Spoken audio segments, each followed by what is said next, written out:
தென்காசி திருக்கோயிலில் சிவகாசி விஸ்வநாதர் ஆலயத்தில் சிவநாடியர்களை திருவாசகம் முற்றும் மோதலில் வந்து படிக்கக்கூடாதுன்னு சொல்லிட்டு வெளியேற்றிட்டு இருக்காங்க. எல்லாருமே வந்து ஈவோட்ட முறையில் போயிட்டு இருக்காங்க. இங்கே யாருமே வந்து படிக்கக்கூடாது, இத்தனை 27 வருஷமாக படிச்சுட்டு இருந்தக்கூடிய திருக்கூட்டத்தை படிக்கக்கூடாதுன்னு சொல்லி மலையோட வெளியேற்றி கொண்டிருக்கிறார்கள். ஆட்கள் வெளியே வருது வாங்க.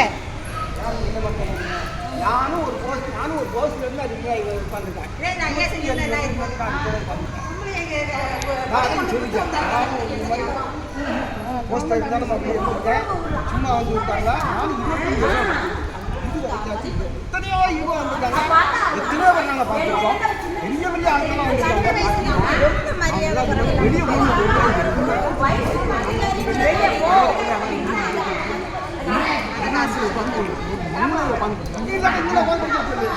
சிவனாலயத்திலேயே திருவாசகம் முற்றுமோதலுக்கு படிக்கக்கூடாது என்ற கலியுகத்தினுடைய நிலை.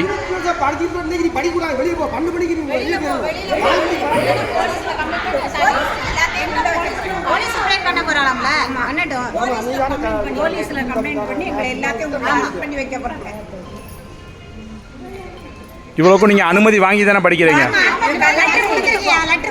இங்க படிக்க போறோம்னு லெட்டர் கொடுத்துருக்கீங்க.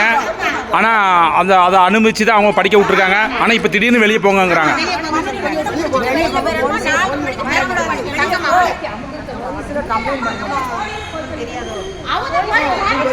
அந்த ஈஓ அம்மா வந்து இங்க ஏதாவது பேசுனாங்களா?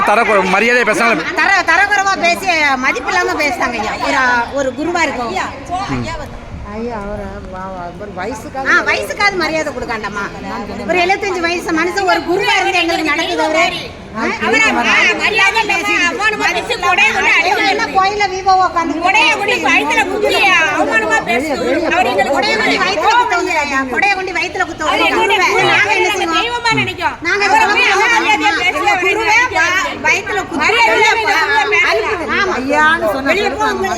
போலீஸ்ல பிடிச்சு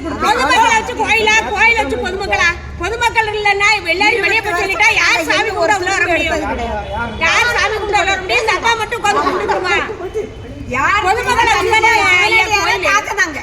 உங்களை யார் உள்ள விட்டா? பொதுமக்களை கும்பிடுறதுக்கு தானே தெய்வமே உருவாக்கி வச்சிருக்காங்க. போலீஸ் கம்ப்ளைண்ட் காக்கதாங்க. நாங்க செய்யாத தப்பு யார் செய்த? கோயில கட்டினவரே எல்லாரும் காலுக்கு அடியில இருக்காரு. எல்லாரும் வந்து இந்த கோயில கும்பிட வரணும். இந்த கோயில கும்பிட வரவங்களுக்கு தான் பாதை அவங்க பாதம் பண்ணிக்கிட்டு கோயில காலுக்கு அடியில இருக்காரு. இந்த அம்மா நேற்று பதவிக்கு வந்துட்டு இப்படி பேசுவோம். இந்த கோயில கட்டினவரே பாதை எல்லாரும் பாதத்துக்கு அடியில இருக்காரு. அம்மா சொன்னதில்ல இந்த சாமி கும்பிட வரவங்க எல்லாரும் காலுக்கு அடியில நான் அப்படின்னு. ஏன்னா இந்த கோயில அப்படி கும்பிட வரணுங்கிறதுக்காண்டி அப்படி சொல்லியிருக்காரு. இந்த அம்மா வெளியே போங்கன்னு கேட்க நேரத்தை பதவிக்கு வந்துட்டு என்ன கலெக்டர் பதவி எனக்கு தெரியல. நேற்று லெட்டர் கொடுத்துட்டு தான் படிக்கிறோம். நாங்க எங்கனாலும் போக ரெடியா, எங்களை வெளியே போய் சொல்ல பார்ப்போம். பராக்கிரம மன்னர் எல்லாரும் கால் கடியில் இருக்காரு. கோயில கூட வரவங்களுக்கு அடிமை இல்லை. அந்த அம்மாவுக்கு என்ன தெரிஞ்சது? என்ன கோயிலுக்கு அந்த அம்மா பதவிக்கு வந்தது? எல்லாருடைய கால் கடியில கிடக்கு. பராக்கிரம மன்னர் யார் எல்லாரும் காலுக்கு அடியில இந்த பாடுபடுத்துறீங்க என்ன அர்த்தம்?